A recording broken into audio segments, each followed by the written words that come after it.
You're listening to Short History Shorts audio, where history speaks louder than images.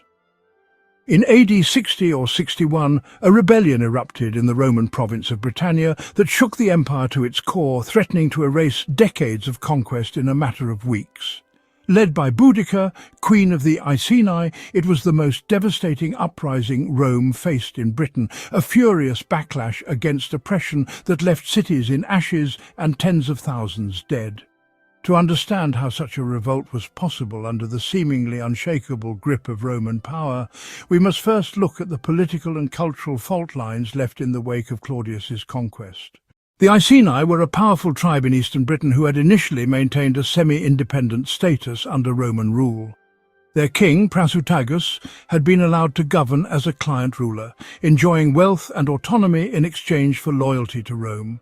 Upon his death, Prasutagus sought to protect his kingdom by naming both his daughters and the Roman emperor as joint heirs in his will, a political compromise intended to safeguard his family and people. But in Roman eyes, a client kingdom without a male ruler was simply a territory to be annexed.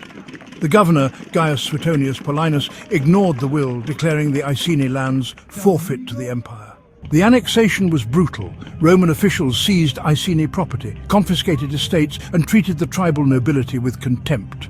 According to Tacitus, Boudica herself was flogged publicly, and her two daughters were assaulted, acts of humiliation intended to crush resistance, but which instead ignited a firestorm. The Iceni allied with the neighbouring Trinovantes, a tribe with their own deep grievances against Rome, particularly the heavy taxation and predatory practices of Roman financiers. Foremost among these was the colony of Camulodunum, a Roman settlement built atop former tribal lands, its veteran soldiers treating locals as slaves and boasting a grand temple to the deified Claudius, a daily reminder of subjugation. The timing of the revolt was shrewd. Governor Suetonius was in distant western Britain, campaigning against the Druids on the Isle of Mona, Anglesey, a religious centre and refuge for anti-Roman resistance. With the province's military strength concentrated far from the southeast, Boudica's forces struck. The attack on Camulodunum was swift and merciless. The city, unfortified and overconfident, was overwhelmed. The temple of Claudius, defended for 2 desperate days, was stormed and burned, its defenders slaughtered. Word of the rebellion spread and Boudica's army swelled to perhaps over 100,000 warriors. The Roman 9th Legion, marching to relieve Camulodunum, was ambushed and annihilated, its commander escaping with only a few cavalry. Next, the rebels advanced on Londinium, a young but thriving commercial hub. Suetonius, marching east to intercept them, realized he could not defend the city with his small force and made the grim decision to evacuate and abandon it. Londinium was burned to the ground, its inhabitants massacred. Verulamium, modern St. Albans, suffered the same fate.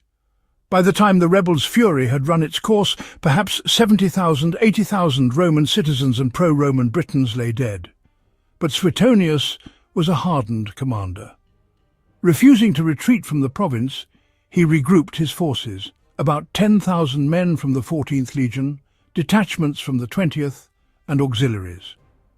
Choosing a battlefield with a narrow approach and woods at his back, he negated the rebels' overwhelming numbers. Boudica's army, accompanied by their families in wagons to witness the victory they expected, advanced across open ground.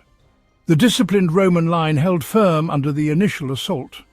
Then, with a counterattack in wedge formation, the legions drove deep into the Britons' massed ranks. The slaughter was immense. Hemmed in by their own wagons, the rebels could neither retreat nor regroup. Tacitus claims that nearly 80,000 Britons were killed, compared to just 400 Romans. Boudica's fate remains uncertain.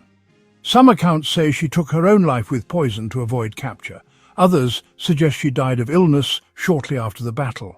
What is certain is that her rebellion left a deep scar in Roman Britain. Suetonius's harsh reprisals risked further uprisings, and he was eventually replaced as governor. The province was stabilized, but Rome adopted a more cautious approach to governing its distant conquest. Balancing military strength with efforts to integrate local elites, Boudica's rebellion was, in military terms, a failure. The province remained in Roman hands for centuries, but in symbolic terms, it was an enduring victory. Her defiance became a legend, a reminder that imperial might could be challenged and that even Rome's empire was not invincible. To this day, Boudica stands as one of history's great figures of resistance, a queen whose rage nearly drove Rome from Britain and whose story still burns brightly nearly 2 millennia